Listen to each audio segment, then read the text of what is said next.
अस्सलाम वालेकुम। उर्फ हनफी की नई वीडियो के साथ आज मैं बात करना चाह रहा हूँ माशरे की रिवायात और दीन का आपस में क्या ताल्लुक है। मैंने देखा है कि अक्सर लोग जो है वो अपनी माशरती रिवायात को, ख़ानदानी रिवायात को दीन के साथ नथी कर देते हैं कि देखें नहीं, ये जो चीज़ है ना, ये तो दीन में भी है। देखें, रिवायात अलग चीज़ है। रिवायात इंसान की बनाई हुई है। रिवायात का ताल्लुक तहज़ीब और तमद्दुन के साथ भी होता है। हर इलाके की जो है वो मुख्तलिफ़ किस्म की रिवायात होती हैं। हर माशरे की मुख्तलिफ़ किस्म की रिवायात होती हैं। इसके मुकाबले में ये बात आप ज़हन नशीन कर लें कि दीन एक आफाकी चीज़ है। दीन एक आलमगीर है और उसका ताल्लुक किसी एक मखसूस बंदे, मखसूस इंसान, मखसूस ज़ुबान बोलने वाले, मखसूस इलाके से नहीं है। बल्कि दीन जो है वो तो हर रंग नस्ल के लोगों के लिए होता है और कहीं भी उसका ताल्लुक किसी एक स्पेसिफिक या पर्टिकुलर तबके के लिए बिल्कुल भी नहीं होता। जबकि जो रिवायात होती हैं वो हर एक की अलग अलग होती हैं। मुख्तलिफ रंग नस्ल के जो लोग होते हैं उनकी रिवायात भी मुख्तलिफ ही होती हैं। अब ये है, जैसे हिंदुस्तानी माशरा है, इसमें जो है वो दूसरी शादी करना या बेवा की शादी करना या तलाक याफ्ता औरत का शादी करना और तलाक याफ्ता औरत से शादी करना, ये सब चीज़ें मायूब समझी जाती हैं। अब आप इसको दीन के ज़ाविये से देखें तो वहाँ पर ऐसी कोई भी चीज़ गलत नज़र नहीं आएगी आपको, जबकि माशरे के हिसाब से जो है ये चीज़ें आपको गलत नज़र आएंगी। आप किसी नौजवान आदमी से पूछें कि अगर उसने अपनी से बड़ी उम्र की औरत से शादी कर ली तो लोग बोलेंगे, अब भाई ये तुमने क्या कर दिया, तुम्हें इतनी बड़ी उम्र की औरत से शादी करने की क्या ज़रूरत थी। माफ़ कीजिएगा। और इसी तरह कोई लड़की अगर अपने से ज़्यादा उम्र के मर्द से शादी कर ले तो उसको भी मायूब समझा जाता है और कहा जाता है कि ये तुमने ऐसा क्यों किया। हालांकि दीन में इस तरह की चीज़ों का कोई भी तस्वुर नहीं पाया जाता। तो ज़रूरी है कि आप लोग जो सबसे पहले तो अपने नज़रियात को दुरुस्त करें, अकायद को दुरुस्त करें और अपनी रिवायात को बरकरार रखने के लिए, अपनी रिवायात की बका के लिए जो है वो दीन का सहारा ना लें। यूँ ना करें कि दीन के बाद हिस्से पर अमल करें और बाद हिस्से पर अमल ना करें।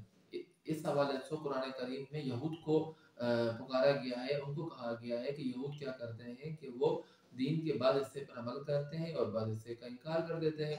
तो ये लोग भी जो यहाँ के भी इस तरह की है। हालांकि कुरान मजीद फुरकान हमीद में वाज़ेह तौर पर ये कहा गया है कि या अय्युहल्लज़ीना आमनू उदखुलू फ़िस्सिल्मि काफ़ा, ए ईमान वालों, दीन इस्लाम में मुकम्मल तौर पर दाखिल हो।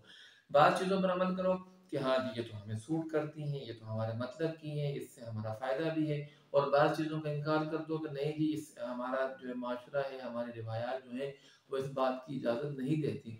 तो आखिरकार आप तरजीह किसको दे रहे हैं?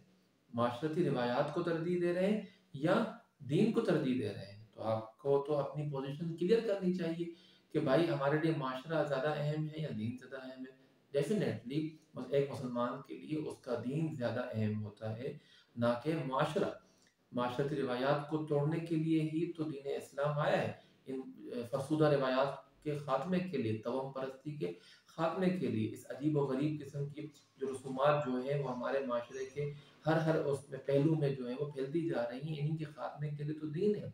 और ये ख़त्म क्यों नहीं हो रही? ये ख़त्म भी इसी वजह से नहीं हो रही क्योंकि हमने दीन को समझा ही नहीं है, हम दीन को जानते ही नहीं है, हमने दीन की तालीमात को सही मानों में समझा ही नहीं है। फॉलो करने की तो बात की बात है, पहले समझेंगे, पहले उसको जानेंगे तो उसके बाद ही उसको फॉलो करेंगे ना। बगैर समझे बगैर जाने कौन फॉलो करेगा, कैसे फॉलो करेगा? आप तो फॉलो कर रहे हैं जी, हमारे बाप दादा के ज़माने से जो है वो ये चलता हुआ आ रहा है। हमारे बाप दादा ऐसे थे तो हम भी ऐसे हैं। तो मुशरिकीन मक्का भी तो नबी अकरम सल्लल्लाहु अलैहि वसल्लम से यही कहते थे कि हमने अपने बाप दादा को बुतों की पूजा करते हुए देखा है। तो आप कहाँ से आ गए हैं जो हमें एक खुदा की इबादत करने के लिए मजबूर कर रहे हैं, कन्वेंस कर रहे हैं। तो क्या हम भी तो ऐसे नहीं होते जा रहे हैं कि जो है हम दीन की तालीमात को पीछे कर देते हैं और बाप दादा की रिवायात को आगे कर देते हैं। ये तो अल्लाह पाक का फजल है, उसके हबीब पाक का के तो फेल उसने जो है हमें मुसलमान पैदा किया है, अपने प्यारे हबीब को उम्मती पैदा की है। तो क्या इसका मतलब ये तो नहीं होना चाहिए कि हम भी जो है वो मुशरिकीन मक्का की रविश पर चलते हुए जो है आबा व अजदाद की इन रवायात, तुम सबकी बात नहीं कर रहा, उन रवायात की बात कर रहा हूँ जिनका दीन के साथ कोई ताल्लुक नहीं है। और उन रवायात को फॉलो करने से क्या हो रहा है कि माशरे में जो है बदअमनी फैल रही है, फहाशी फैल रही है, बेहयाई फैल रही है। अब आप इसको देख लें, जैसे कि अक्सर गाँव देहातों में कहा जाता है कि जी बहन-बेटियों का कौन-सा रिश्ता कौन-सा जो है वो वास्ता होता है विरासत में, उनका तो हमने जो जो शादी-ब्याह पे खर्च कर लिया, तो वो उनका विरासत का हिस्सा हो गया। हालाँकि ऐसा नहीं है, दीन उनको उनका हिस्सा देता है, दीन उनको उनका हक देता है, लेकिन माशरा उनको हक नहीं देता। तो उससे क्या होता है? उससे फिर वही बुराइयाँ फैलती हैं। उससे आप देख लें कि औरतों को हकूक नहीं मिल रहे और इसी तरह के हकूक औरत को ना देने की वजह से लोग जो है वो डायरेक्ट इस्लाम के खिलाफ बातें करते हैं, क्योंकि मुसलमान भी अपनी औरत को हक देने का रवादार नहीं है। तो डेफ़िनेटली जब मुसलमान हक नहीं देगा तो इस्लाम पर बात आएगी ना।